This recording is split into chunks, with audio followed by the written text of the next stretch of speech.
고린도후서 12장 12절부터 18절까지 우리 같이 합독하시겠습니다. 시작. 정녕 사도의 표적들이 너희 가운데서 모든 인내와 표적들과 이적들과 능력 행함으로 판명되었거니와 내 자신이 너희에게 짐이 되지 않았던 것 외에는 너희를 다른 교회들보다 못하게 대한 것이 무엇이냐? 나의 공평하지 못한 이 점을 용서하라. 보라, 내가 세 번째 너희에게 가려고 준비하였으나 너희에게 짐이 되지 않으려 하노라. 내가 간구하는 것은 너희 물질이 아니라 너희라. 이는 자녀가 부모를 위하여 저축하는 것이 아니라 부모가 자녀를 위하여 하는 것이기 때문이라. 내가 너희를 더 많이 사랑할수록 나는 사랑을 덜 받지만 나는 너희에게 위하여 아주 기꺼이 그리고 내 자신마저도 쓰리라. 하여간 내가 너희에게 짐을 지우지 않았는데도 교활한 자가 되어 너희를 관계로 붙었다고 하니 내가 어떤 사람에게 너희에게 보낸 사람들 중 어떤 사람을 통하여 너희에게서 무슨 이득을 탐내더냐? 내가 디도에게 통하여 내 형제를 그와 함께 보냈는데 디도가 너희에게 이득을 탐내더냐? 우리가 같은 영 안에서 행하지 아니하더냐? 같은 보조로 행하지 아니하더냐? 아멘. 이 이야기가 바울답지 않는 이야기들을 하고 있는 것 같은 느낌을 우리가 느끼지 않습니까? 그렇죠? 바울이 사실 사람들에게 이런 말들을 한 적이 잘 없거든요. 그런데 오늘 좀 마음에 상함이 있었던 것 같습니다. 그래서 이런 말들을 하고 있죠. 일반적으로 우리가 내가 하나님 앞에 부름을 받은 종이고 내가 하나님 앞에 충실한 사도이며 내가 너희들을 성도들을 목양하는 데 있어서 진정으로 내가 사랑하고 있습니다 라는 것을 이렇게 많이들 이야기를 하려고 하고 또 하기도 합니다. 이 바울이 서신서를 쓰는 교회마다 이런 내용들을 거의 하지 않아요. 그런데 이 고린도 교회의 전서에도 이런 말을 안 합니다. 그러다가 도저히 이 전서를 보내고 난 이후에도 그 고린도 교회에 있던 성도들이 그 가짜 사도가 이렇게 글을 써낸 걸 우리가 신뢰할 수 있느냐라고 해서 전서를 보냈을 때 그들이 바울의 말을 거절하는 이유로 그는 참사도가 아니다라는 이유로 고린도 전서에 여러 가지 권하는 말들을 받아들이지 않았죠. 그래서 이제 후서에 들어와서 이제 앞쪽에 여러 가지 이야기를 쓰다가 이제 거의 끝마무리. 그러니까 이 고린도 후서가 보시면 13장이 마지막이에요. 13장이 마지막이니까 12장, 그러니까 11장부터 12장에 두 장을 할애해서 좀 속상한 이야기들을 하고 또 자기가 참 사도임을 여러 가지 이렇게 내용을 쭉 진술을 하면서 이렇게 소개를 하고 있는 이 이야기를 우리가 볼 필요가 있습니다. 어제 우리는 참 생방송을 우리 그래도 이렇게 오랫동안 우리가 하나님 말씀 우리 같이 듣기도 하고 또 이렇게 멤버가 준비되어 있었기 때문에 생방송을 할 수 있었었지요. 앞으로도 이제 한 달에 한 번씩 우리가 할 텐데 만약에 우리가 전혀 알지 못하는 이런 평상시에 이렇게 예배 모임과 또 한국에 가서 함께 집회도 하고 이런 것이 없었더라면 아마 저와 여러분들 사이에 신뢰를 하고 서로 믿어주고 이러는데 아마 한계가 있을 것입니다. 그러나 그런 시간들을 통해서 나름 또 제가 여러분들을 받고 또 여러분들도 저를 받고 이런 측면에서 서로 간에 이렇게 신뢰가 있고 또 공감대가 있어서 또 이렇게 생방송이라는 것이 굉장히 어려운 일인데도 이 일을 하게 되었고 앞으로 더 많은 사람들에게 우리가 이 내용을 전달하고 전파하기 위해서 한 달에 한 번씩 하게 될 텐데 그것은 저희들의 수고도 있지만 여러분들의 협조도 참 절실한 그런 일이기도 하죠. 오늘은 이제 한번 보면 이런 말이 참 우리 마음을 안타깝게 하는 이 고린도 교인들이 얼마나 이 답답하고 무지한지를 오늘 바울이 어, 이야기를 하는 말들을 한번 한 두 군데만 일단은 먼저 비교를 하면서 한번 보도록 합시다. 바울이 이런 이야기를 14절에 이렇게 이야기하죠. 세 번째 너희에게 가려고 준비했습니다. 이 고린도 교회에 너희에게 짐이 되지 않으려 하노라. 준비하였으나 너희에게 짐이 되지 않으려 하노라. 이 고린도 교회를 방문하는 것은 이 짐이라는 것은 이제 다른 형태의 짐이 아니에요. 가면 바울을 챙겨줘야 하고 숙소를 마련해야 하고 이런 짐이 아니라 고린도 전서에서 보냈던 지적했던 문제들, 이 문제들을 가지고 해결되지 않는 상태에서 서로가 만났을 때 그 얼마나 어렵고 힘들겠어요. 그렇죠? 예. 그런 게 있잖아요. 그러니까 바울이 할 수만 있으면 이 글로 서신을 써주고 기다려서 그들이 바뀔 때까지 바뀌었다는 소식을 듣고 난 데 가서 만나면 서로 간에 얼마나 반갑고 좋겠어요. 근데 해결이 되지 않는 상태에서 둘이 만나면 그 얼마나 서로 힘들고 어색하겠어요. 그런 의미에서의 짐입니다. 이건 뭘 이야기하느냐면 여러분 이 바울이 정말 이 교인들을 얼마나 생각하고 있는지를 이걸 가슴으로 느낄 수 있어야 되잖아요. 저도 사실 우리 성도들 중에 누군가가 지금 아직 죄와 씨름하고 있고 그 문제가 해결되지 않고 있고 그것이 막 고통스럽고 괴로울 때 그게 해결되고 난 뒤에는 정말 기쁘고 즐겁게 수고했습니다. 고생했습니다. 기도했습니다. 막 이렇게 하면서 막 좋게 만날 텐데 그걸 이제 하기 전에 서로가 보기가 참 힘든 상태에서 본다는 것이 얼마나 어려워요. 이렇게까지 이거는 여기 보면은 자식이 부모를 생각하는 거하고 부모가 자식을 생각하는 건 다르다는 거예요. 자식은 부모를 생각할 때 이렇게까지는 생각을 못 하거든요. 근데 부모가 자식을 생각할 때는 그 자식이 야, 이렇게 하면 얼마나 어려워하겠나. 이렇게 하면 얼마나 부담이 되겠나. 온갖 생각을 다 하고 대한단 말이에요. 바울은 지금 이 고린도 교인들을 그렇게 생각하고 있는 거예요. 그래서 할 수 있으면 세 번째 가기를 원해. 가서 직접 말하고 싶지만 서신을 먼저 보내는 이유는 아시죠? 예, 사람이 면대면으로 그걸 할 때와 그래도 이렇게 글을 보면서 그걸 할 때는 서로 다르지 않습니까? 저는 여러분들이 정말 제 마음속에 바라는 소망이 있다면 제가 설교를 하면서 이 설교를 통해서 여러분들이 교정되기를 바라요. 이렇게 직접 언급하고 직접 그 어떤 문제들을 이야기한다면 그 서로 간에 얼마나 힘든 이야기겠습니까? 그런 의미에서 서신을 보내서 하듯이 저는 설교를 통해서 여러분들이 여러분 스스로를 진단하고 여러분 스스로를 교정하고 그렇게 되기를 바랍니다. 그런 의미에서 여기에 짐이 되지 않으려 하노라. 내가 구하는 것은 너희의 물질이 아니다. 너희라. 나는 그냥 너희들이. 그러니까 지금 앞에 보면 자 11장을 한번 보세요. 11장 13절부터 보면 이런 이야기를 합니다. 자, 그러한 자들은 거짓 사도요, 기만의 일꾼이요, 자신들을 그리스도의 사도로 가장하는 자들이라. 이들은 놀랄 일이 아니다. 빛의 천사들을 가장하기 때문이라. 사단도 그렇게 가장하는 것처럼 가장한다. 왜 그들은 그렇게 합니까? 사실은 이들에게 고린도 교인이나 사람들에게 물질을 뺏고 그 영혼을 미끼 삼아서 물질을 얻어내기 위한 것이 목적이었단 말이에요. 이 거짓 사도들은요. 그래서 지금 이 고린도 교인들이 얼마 전에 이 거짓 교사들이나 거짓 사도들이 와서 자기들에게 사기를 쳐서 물질을 뺏어간 적이 있어요. 그러니까 바울도 그렇게 생각하는 거예요. 그런 사람처럼.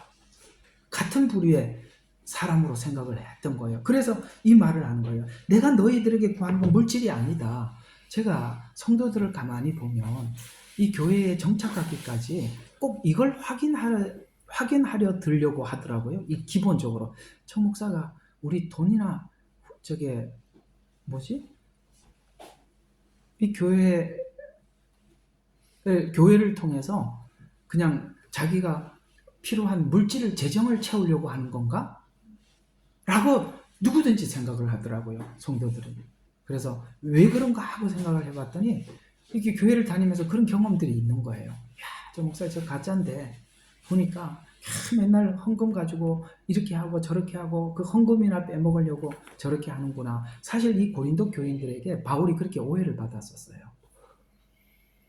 그래서 여러분 성경에 보면 이런 말이 나오죠. 차라리 죽을지언정. 이런 혹시 글 읽어본 적이 있으신가요? 개역개정을 읽다가 보면은 바울이 그런 말을 해요. 그게 무슨 말이냐면은 그걸 지금 현대판으로 좀 뭐라고 이야기하면 좋나? 차라리 죽을지언정. 이 말은 너무너무 자존심 상해서 하는 말이에요. 정말 우리말로 뭐죠? 정말 뭐라고 그러지? 잘 모르겠습니다만 하여튼 그 말은 정말 자기 자신이 그들에게 이렇게 비춰진 것에 대해서 너무너무 자존심 상한다라는 표현을 그렇게 쓴 거거든요. 차라리 죽을지언정 이런 표현이 그런 말입니다. 그러니까 지금 바울도 그 거짓 사도들처럼 마치 이 고린도 교회에 물질이나 요구하는 그런 사람으로 사람들이 생각하는, 그래서 내가 너희들에게 구하는 것이 물질이 아니라 그냥 너희 영혼이다, 너희 자체다 라고 이야기를 하면서 자녀가 부모를 위하여 저축하는 것이 아니라 부모가 자녀를 위하여 저축하는 것이기 때문이라. 자, 근데 15절에 보면 내가 너희를 더 많이 사랑할수록 나는 너희들에게 덜 사랑을 받지만, 이게 참 이상한 일이에요. 진짜들은요, 사람들에게 이거 해주세요, 나 이거 필요해요, 왜 이렇게밖에 못합니까? 이런 말을 잘 안 해요. 진짜는 가짜가 그런 말을 많이 하는 거거든요. 그러니까 내가 너희들에게 이런 말을 하지 않고 무조건 사랑을 쏟았어요. 그렇게 사랑을 쏟았는데 이 사람들은 그 사랑을 쏟고 있는 바울의 마음을 전혀 감지하지 못하고 있는 거예요. 여러분들이 진짜를 볼 줄 알려면은 그 사람의 마음 씀씀이와 깊은 속을 살필 줄 알아야 되는 거예요. 그래서 참 이 말이 정말 맞는 것 같아요. 진짜 사랑하고 있는데 그 사랑받는 사람은 진짜 사랑받고 있는 걸 잘 몰라. 근데 이상하게 이거 지금 뭘 자꾸 비교하고 있느냐면은 11장 19절 보세요. 11장 19절 20절까지 보세요. 나는 너희는 현명하다고 생각하면서도 어리석은 자들을 기꺼이 용납하는구나. 지금 바울은 받아들이지 않고 이 가짜는 받아들이고 있어요. 그래서 어리석은 자를 용납하는구나. 이상하게도 진짜 사랑하는 사람은 보지 못하고 종으로 삼고 삼키고 착취하고 이러는 사람들한테는 거기에서 매여서 쩔쩔쩔 매고 있더라는 거예요. 희한하죠. 이단에 가 있는 사람들 보세요. 근데 그 이단에서 착취하잖아요. 그렇죠? 그리고 막 얽어매잖아요. 종으로 삼아요. 그래서 이거 하면 죽어. 내 말 안 들으면 이렇게 돼. 하나님이 벌을 내릴 거야. 이러면 거기 막 매여가지고 쩔쩔쩔 매고. 바울은 진짜 그들을 사랑하고 있는데 전혀 보지 못하고. 나는 이게 성경이 이게 무슨 말인가 했더니 진짜 맞아요. 이렇게 보통 보면 막 얽어매고 막 교회에서 강하게 하는 데는 거기서 막 빠져나오지도 못하고 뭐 하지도 못해요. 쩔쩔매요. 그런데 진짜 속 깊이 사랑하고 속 깊이 성도들을 위해 주는 그런 사람들은 잘 모르더라는 거예요. 오늘 그 얘기가 똑같은 거예요. 보세요. 종으로 삼거나 착취하는 사람 스스로 높이거나 얼굴을 때려도 용납을 해요. 왜? 말이 이렇게밖에 안 나. 쫄아서 겁이 나서 묶여서. 아시겠어요? 근데 바울은 보세요. 그렇지 않아요. 내가 너희들을 많이 사랑할수록 나는 너희 사랑을 덜 받지만 나는 너희를 위하여 나는 이게 진짜 사역자 마음이라고 생각해요. 너희를 위하여 아주 기꺼이 쓰고 나 자신마저 쓰리라. 정말 이게 진짜 하나님의 참 종의 마음 아니겠어요? 나는 너희들이 나한테 그렇게 하더라도 나는 너희들을 위해서 쓰리라. 그리고 기꺼이 하겠다. 기꺼이라는 말, 쓰리라는 말은 내 결심이라고 한다면 기꺼이라는 것은 너희들이 그렇게 하더라도 나는 기꺼이 계속 이 일을 하겠다라는 말이 정말 우리는 정말 이 바울을 존경하고 정말 이 바울이 정말 하나님의 종의 모델이라고, 오늘날 많은 목회자들의 모델이 이 바울 아니겠습니까? 정말 너무 이 말은 너무 귀한 이야기예요. 나는 너희를 위하여 아주 기꺼이 쓰고 나 자신마도 쓰리라. 하여간 내가 너에게 짐을 지우지 않았는데도 이상하게 이 바울은 교활한 사람으로 사람들에게 인식되어 있더라는 거예요. 그래서 여기 보세요. 교활한 자가 되어 너희를 관계로 붙들었다고 하는. 여러분 그랬습니까? 바울이? 근데 이 교회가 문제가 있어요. 근데 이 문제를 신랄하게 지적하지 않을 수가 없어서 했던 거잖아요. 그랬더니 사실은 그걸 가슴으로 그래 맞아 하고 받으면 감사한데 그걸 역봉을 취하는 거예요. 바울은 간계하다, 교활하다 이렇게 반박을 하고 앉아 있는 거예요. 누가 문제인 겁니까? 바울의 문제입니까? 아니잖아요. 이 고린도 교인들의 마음 씀씀이의 문제 아니겠어요? 그러면서 바울이 너무너무 속상해서 이렇게 이야기합니다. 내가 너희에게 보낸 사람들 중, 이 보낸 사람은 곧 나를 대변하는 거잖아요. 내 성향을 그대로 대변해주는 사람이잖아요. 그래서 내가 너희들에게 보낸 사람들 중 어떤 사람을 통하여 너희에게 무슨 이득을 타면, 디도도 그러지 않았냐. 디도에게 권하여 형제를 그와 함께 보냈는데 아마 디도와 다른 사람을 함께 보냈는 것 같아요. 너희에게 이득을 탐하더냐? 우리가 같은 영안에서 행하지 아니하더냐? 같은 보조로 행하지 아니하더냐? 그가 생활한 너희들에게 보여줬던 모습이나 내가 너희들에게 보여준 모습이나 뭐가 다르더냐? 라고 지금 이야기를 하고 있는 겁니다. 우리는 진짜를 진짜로 볼 줄 알고 그 사랑을 사랑으로 볼 줄 알고 진짜를 그런 걸 볼 줄 아는 그런 시각을 가지셔야 되는 것입니다. 그러면서 오늘 조금 정리를 해드리고 싶은 부분은 바로 이제 11장으로 조금 들어가서 하나 좀 더 좀 봐야 될 필요가 있어요. 지금 바울이 16절 보니까 내가 좀 어리석은 자랑을 좀 하겠다 하면서 이제 22절부터 자랑이 몇 가지가 있는 것, 사실 이런 것들을 이들에게 표를 내지 않았었어요. 그래서 드디어 좀 자랑을 하고 있는 것인데, 히브리인이냐, 내가 이스라엘이냐, 나도 아브라함의 자손이다. 아시겠습니까? 요즘으로 표현하자면은 우리 가문부터, 혈통으로부터 우리는 그걸 보고 무슨 신앙, 모태신앙의 아브라함의 후손이다. 이렇게 표현하고 있는 것입니다. 자, 그들이 그리스도의 종이냐? 이제 앞에 있는 거짓 사도, 거짓 일꾼들, 그런 사람들을 이야기하는 것입니다. 그들이 그리스도의 종이냐?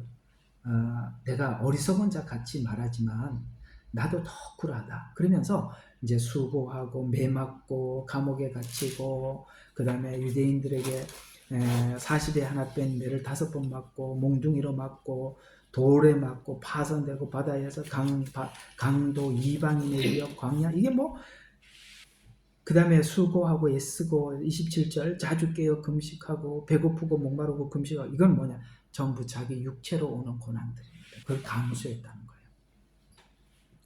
그런 걸 가지고 내가 너희들한테 한 번도 이야기한 적이 없다는 거예요. 진짜 종들은 자기들이 지금 어려움 당하고 있는 이런 것들은 감수하면서 하는 거예요. 아까 금방 조금 전에 읽었잖아요. 뭐라고 그랬습니까? 내가 너희를 위하여 아주 기꺼이 쓰고, 그 다음에 뭡니까? 자신마도 쓰리라. 그렇게 감수했다는 거예요. 근데 이 거짓 사도들은 이런 것들을 막 자랑을 하면서 나는 무슨 혈통이요, 나는 어디서 배웠습니다, 그리고 내가 이 복음을 전하기 위해서 이런 고난을 당하고 이런 어려움을 당하고 내가 이걸 참고 있습니다. 이걸 강조하더라는 거예요. 왜 그걸 강조하는지 아십니까? 사람들의 감정을 움직이려고 하는 것입니다. 제가요, 이런 경험이 한 번 있었어요. 중국에서 이제 나와서 교회마다 이렇게 설교를 하러 다니면 저는 이제 설교를 꼭 시간을 주면 한 3분의 1, 3분의 2 이렇게 나누어서 3분의 1은 선교 보고식으로 짧게 했습니다. 왜냐하면 그 교회에서 우리 위해서 기도하고 후원도 했던 교회들이니까 보고를 좀 해야 되잖아요. 근데 보통 보면은 그 선교지에 있었던 일 처음부터 끝까지 하다가 끝이 나거든요. 근데 제가 그걸 3분의 1로 줄이는 이유는 그냥 간략하게 돌아가는 상황만 설명하려고 한 거고요. 3분의 2는 그냥 오늘 본문을 설교하고 마쳤어요. 근데 어떤 교회를 한번 가서 무슨 일이 있었냐면 이상하게 그 교회는 설교를 하지 않고 학교를 운영하면서 이제 선교지에 있었던 이야기만 계속 하게 되었어요. 근데 그 교회를 다시 갈 수밖에 없어서 또 한 번 갈 기회가 있어서 갔습니다. 그때는 저번에는 이제 저 혼자 가서 설교를 하고 왔고 다음번에는 많은 선교사님들과 함께 방문을 했어요. 그랬더니 그 교회 담임 목사님이 저를 찾더라고요. 선교사님들 많은 분 중에서 아무개 선교사님 계십니까? 그래서 접니다 하고 갔더니 잠깐 자기 좀 보재요. 그래서 이제 그 목사님 서재에 들어가서 봉투를 하나 꺼내주시면서 이런 이야기를 합니다. 제가 그 교회 권사님들만 한 200명 있어요. 그래서 그 권사님들에게 가서 이제 설교를 했거든요. 큰 교회죠. 권사님이 200명 계시니까 집사님들도 훨씬 많겠죠. 근데 그 1시간 내내 그 학교에서 있었던 일을 이야기하다 보니까 막 저희들이 이렇게 오늘 여기 고린도 후서 11장, 12장에 있는 이런 이야기들을 한 거예요. 바울이 지금 이렇게 고생하고 이런 이야기를 한 거예요. 했더니 어떤 권사님이 이제 회갑인데 자녀들이 그 회갑 때 어머니 좀 쓰라고 자녀들이 모은 돈을 봉투에다 담아줬는데 그 권사님이 얼마인지 쉬어보지도 않고 제가 이제 그 했던 말에 너무 마음에 감동이 돼서 그 목사님, 선교사님 다시 오면 이 봉투 그대로 전해주라고. 그 권사님이 이 안에 얼마가 있는지도 모르고 그냥 줬다고. 저도 모르겠습니다 하고 주시더라고요. 그래서 꽤 많은 금액이었습니다만 제가 그걸 받으면서 뜻 어떤 생각이 들었냐면 어디 가서 이런 이야기를 하면 돈이 많이 나오는구나. 참 이상한 좀 용서하고 들으십시오. 이렇게 사람들이 감정을 건들면 훨씬 더 이런 거구나. 내가 가서 어디 가서 설교만 하고 오니까 그런 거구나 하고 내가 언뜻 생각이 들어서 이 고린도 후서 11장 12장에 이게 무슨 얘기인지 이렇게 눈에 들어오더라고요. 여기 거짓 선지자들은 그런 얘기들을 많이 한 거예요. 그러나 바울은 이런 이야기들을 교회 서신서에 거의 기록하지 않아요. 왜요? 짐이 되지 않으려고. 진짜 아닙니까? 참 멋있나. 저는 이게 바울이 쓰는 이런 모든 용어들이나 그 글을 쓰면서 그 서신을 받아보는 사람들을 배려하면서도 때로는 그거에 대해서 깊이 지적을 하면서도 또 그것을 또 이렇게 회복하면 이런 은혜가 있을 것이라고 또 그것을 회복하는 길도 설명해 주면서 이런 걸 보면서 이게 정말 하나님을 사랑하고 정말 하나님의 양떼들과 영혼들을 진짜 사랑하는 마음이 이 서신서 군데군데 녹혀 있는 것을 제가 보게 돼요. 참 본받을 만한 정말 사랑하고 싶은, 저는 천국 가서 만날 사람들이 많이 있는데 정말 바울을 정말 보고 싶은 사람입니다. 예수님 다음으로 보고 싶은 정말 위대한 사도요. 그 마음속에 구구절절히 영혼들을 향한 또 하나님을 향한 그 진실된 마음들이 어딜 봐도 녹아있고 우리는 그 얘기를 듣고 싶고 참 여러분들이 그저 이 안에 있는 성경이네 하고 보지만 저는 같은 말씀을 전하는 자로서 상대를 얼마나 배려하는지 이런 것까지 제가 이렇게 보게 되더라고요. 그러면서 자기가 이런 건 내가 그냥 육체로 온 건 다 감수했는데 그 뒤에 이야기가 우리를 참 마음짐하게 만들어요. 28절부터 있는 이야기예요. 그 외부의 일들 지금 외부의 일들 지금까지 얘기했잖아요. 날마다 나에게 밀려드는 것은 모든 교회에 관한 염려라. 이게 염려 때문에 잠을 자지 못하는 거예요. 그러면서 어떤 염려냐면 누가 약하다는 얘기를 들으면 자기도 약해지더라는 거예요. 근데 성도들 누가 하나가 병이 들어가고 고통스러워하면 그게 얼마나 신경 쓰이는지 몰라요. 그들이 약하면 내가 약해서 내가 무슨 잘못해서 그런가? 혹시 하나님 제가 뭐 문제가 있어서 그렇다면 하나님 저를 어떻게 해주시고 저 상대방을 하나님 고쳐주시고 해결해 주세요. 녹음이 안 됐습니다. 네. 뭐 그렇게 하나님 앞에 기도하게 되고요. 그래서 누가 약하다는 얘기 들으면 내가 약하지 않고 또 누가 실족하면 내가 애타지 않는 누가 실족했다는 얘기 들어보면 계속 신경이 써요. 근데 제가 참 이렇게 열심히 이렇게 예배 참석하고 나오시고 이러는 분들 이제 이렇게 뭐 사정이 있어서 못 오시는 분들은 내가 이렇게 이래저래 물어서 제가 이렇게 귀로는 듣고 있는데, 여기 한 분 중에 한 분이 항상 제일 먼저 예배 나오시고 가장 먼저 들어오셨던 분이, 제가 한국 가기 전부터 계속 안 보여요. 그래서 내가 몇 번 메시지도 보냈어요. 근데 이렇게 읽지를 않았어요. 근데 제가 알기로는 그분이 굉장히 몸이 안 좋은 걸로 알고 있었어요. 그래서 내가 가서 기도라도 좀 해드리려고 몇 번 보냈어요. 제가 왔습니다. 혹시 연락 좀 보면 해서, 계속 보니까 이게 그 텔레그램을 안 읽으셨더라고요. 지금도 안 읽었어요. 근데 내 마음에 어떤 생각이 자꾸 드냐면, 혹시나 이분이 급한 일이 생겨서 병원에 가서 무슨 큰일을 당하지는 않았나. 지금도 마음에 근심이 돼요. 그걸 알고라도 있으면 내가 마음이 편하겠는데, 그걸 모르니까, 이게 도대체 무슨 일이 있었던 건가? 라는 생각이 너무 이게 걱정이 많이 돼요. 오늘 그 얘기예요. 여기 보니까 누가 실족하면 내가 애타하지 않느냐, 누가 약해지면 내가 약하지 아니하냐 라고 이야기합니다. 그러면서 만일 내가 꼭 자랑해야 할 것이 있다면 나의 약한 것을 자랑하노라. 아시겠습니까? 바울은 섬세해요. 섬세한 사람이거든요. 그러니까 그것 때문에 내가 밤잠을 못 자고 이 고생을 하지만, 그 약함이 나를 하여금 하나님이 더 강하게 해주시더라라고 그 뒤에 말씀을 하고 있지 않습니까? 그러면서 자랑을 한 가지를, 이런 자랑을 해요. 뜻밖의 자랑을 해요. 33절을 보면 32절부터 다마스커스에서 아레다 왕의 총독이 나를 잡고자 하여 다마스커스들의 성읍을 한 수비대로 지켰을 때, 내가 광주리를 타고 창문을 통하여 성벽을 따라 내려가 그 손에서, 이게 또 무슨 이야기야 이런 생각이 들잖아요. 그러니까 여기 가서 복음을 전하는데 수비대들이 바울을 잡아러 왔어요. 그러니까 정문으로 나가면 잡히니까 그 사람들에게 창문으로 광주리에다 태워갖고 내려달라 해가지고 줄을 타고 도망왔다는 거예요. 지금 이건 어떤 이야기를 하냐면, 그 정면 충돌하지 않고 도망왔단 말이야, 이 말을 하는 게 아니고요.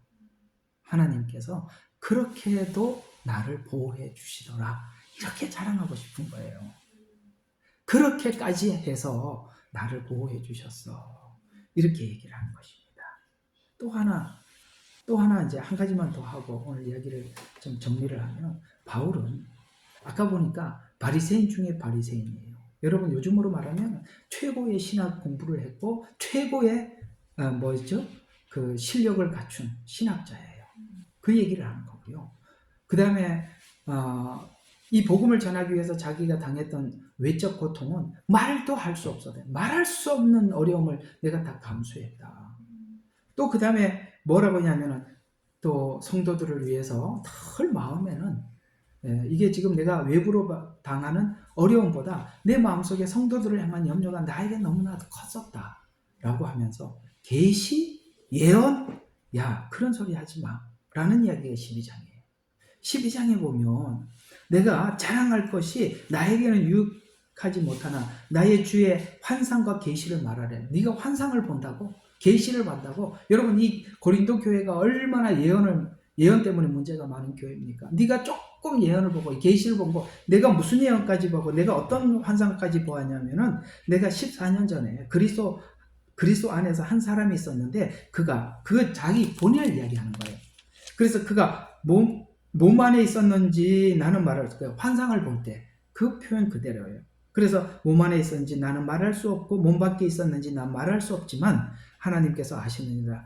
그 사람을, 그걸 본인이라고 말하지 않고 제3자라고 이야기하면서 자기 이야기를 하고 있는 거예요. 그 사람을 셋째 하늘로 끌어올리고, 셋째 하늘은 하나님의 보좌에 끌어올라갔다 이 말입니다.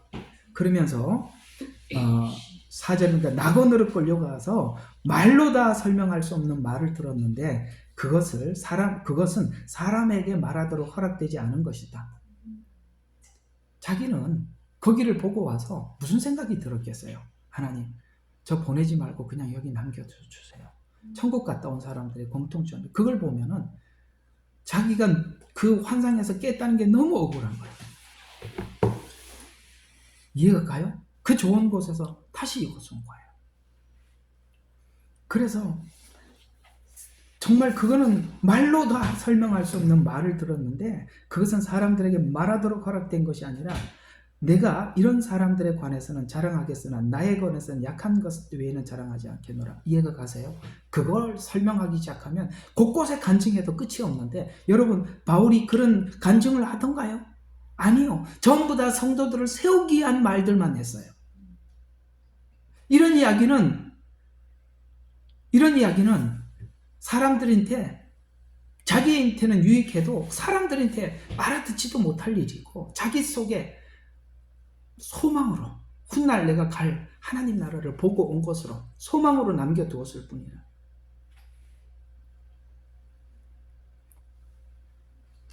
그래서 7절을 보니까 지극히 위대한 계시의 풍성함으로 인하여 내가 자고하지 않도록 한 가시, 사단의 가시를 주셨으니 그가 나를 쳐서 자고하지 못하게 했다. 그래서 내가 3번 하나님 앞에 간구했더니 네가 약한 것에, 네가 그것 때문에 네가 강하다라고 해서 예, 알겠습니다 하고 하나님께서 가시를 주시더라. 그런 제어 장치를 허락해 주시더라. 이렇게 말씀을 하고 있습니다. 오늘 이야기들을 한번 정리를 해볼게요. 오늘 이 바울이 부득불 자기의 그 어떤 자랑을 꺼내놓을 수밖에 없었던 것은, 이 가짜들은 사람들을 얼고매고 묶고 그렇게 해서 쩔쩔매게 꼼짝도 못하는데, 거기서 넌 꼼짝도 못하고 충성을 다하면서 진짜 그들을 위해서 이렇게 애쓰고 고생하고 정말 사도 같은 사도였던 바울은 알아보지 못하고, 내가 너희들을 사랑할수록 너희들은 나를 덜 사랑받는, 그래서 사람이 그렇게 무식한 거예요. 무지하고 진짜를 볼 줄 몰라서 그러는 거 아니겠습니까? 사랑하는 여러분, 이제 우리가 한 달에 한 번씩 이것을 이제 생방송을 이제 하면서 이렇게 할 텐데, 이제 다음 주제를 뭘로 해야 되나라는 생각을 오늘 좀 하면서 그런 생각이 듭니다. 예수님께서 이런 말씀을 하셨잖아요. 너희가 세상에 미혹을 받지 않도록 조심해라 라는 말씀을 하셨습니다. 오늘 여기 거짓 사도들에게 미혹을 받아서 꼼짝 못하는 사람들이, 지금 이단에 들어간 사람들은 실제 은혜를 받아서 그런 게 아니라 묶여서 꼼짝을 못하는 거예요. 묶여서.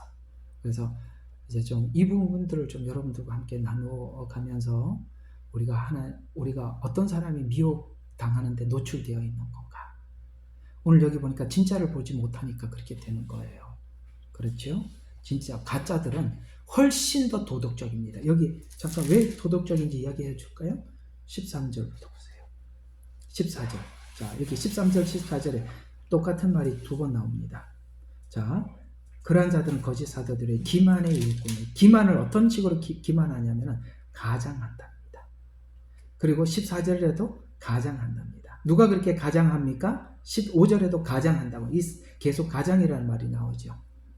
사단은 가장을 합니다. 훨씬 더 도덕적이고, 훨씬 더 사람들에게 알려져 있고, 훨씬 더 사람들이 유튜브에 들어와서 보게 만들고, 진짜는 표시가 안 나요. 가짜들이 표시가 나는 거예요. 저는 현대 가짜들이 기획적으로 한다고 생각을 합니다. 기획적으로. 여러분, 안타까운 이야기들을 할 얘기가 참 많아요. 정말 많아요. 정말 가짜들은 사람들을 어떻게 끌어모으고 어떻게 기만을 하고 기만수를 쓰는지 그들은 너무나도 잘 알고 있습니다. 어떻게 해서 유튜브 조회수를 늘리고 어떻게 해서 사람들을 모으고, 다 방식이 있는 겁니다. 내가 늘 말씀을 드리지만 많은 사람들에게 알려져 있는 사람들은 조심하세요. 진짜는 자기를 알리지 않습니다. 선교지에 가보니까 그래요. 가짜들은 매일 자기를 피하라는데 바빠요. 진짜는요, 사람들한테 자기가 어떤 사역을 하는지 한마디 꺼내기가 쉽지 않습니다. 다 그런 겁니다. 그래서 우리가 생각을 깊이 하셔야 돼요. 조심하셔야 되고, 가장하는 일꾼들 훨씬 더 사람들이 볼 때는 유능해 보이고 도덕적으로 보입니다. 그러나 여러분들은 진짜를 바울과 같은 진짜를 보는 그런 시각을 가지셔야 우리가 이 마지막 때 하나님께서 주시는 그 길을 마지막까지 잘 갈 수 있지 않을까 생각을 하면서 이 바울 이야기 앞에 또 우리가 진짜 종이 누구인지 또 거짓 종이 어떻게 위장을 하는지 여러분들과 함께 짧게 나누어 보았습니다. 오늘 이 말씀이 여러분들에게 큰 은혜가 되셨으면 기대합니다.